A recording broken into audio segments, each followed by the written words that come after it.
इस वक्त राजस्थान के भरतपुर से खबर है, जहां भरतपुर के जनाना अस्पताल की पुरानी बिल्डिंग की बेंच पर 5 दिन पहले एक बच्ची मिली। बच्ची के पास से एक लेटर, दूध की बोतल और कुछ कपड़े भी रखे थे। लेटर में लिखा था कि मुझ पर 6 लड़कियां हो गई है, इसलिए मेरी सास मुझे परेशान करती है, इसलिए कदम उठा रही हूँ। मेरी बेटी को पाल लो, तुम्हारा एहसान होगा, मुझे माफ कर दो। फिलहाल बच्ची स्वस्थ है और उसे जनाना अस्पताल में रखा हुआ है।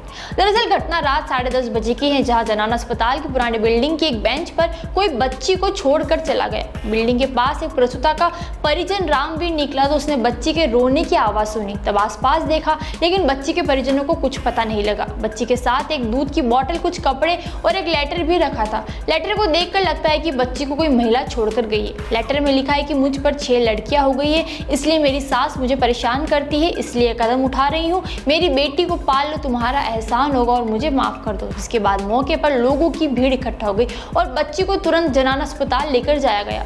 वहां जैसे ही बाल कल्याणक समिति को इस घटना का पता लगा तो बाल कल्याणक समिति जनाना अस्पताल पहुंची।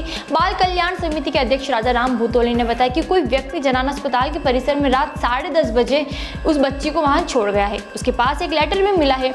बच्ची के परिजनों का पता लगाने की कोशिश की जा रही है। अगर पता नहीं चला तो लीगल प्रक्रिया करके किसी व्यक्ति को उस बच्ची को गोद दे दिया जाएगा। बच्ची को छोड़कर जाने वाले का कुछ अब तक पता नहीं लग पाया है।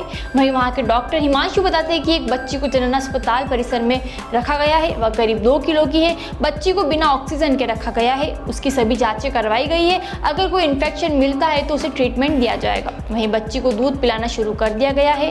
प्रत्यक्षदर्शी रामवीर ने बताया कि वह जब वहां से जा रहा था तो पुरानी बिल्डिंग के पास एक व्यक्ति वहां रो रही थी और उसने वहां पूछा भी सही कि बच्ची किसकी है। बच्ची को मच्छर खा रहे थे, जिसके बाद बाकी के लोगों को बताया गया और बच्ची को अस्पताल में भर्ती करवा दिया गया।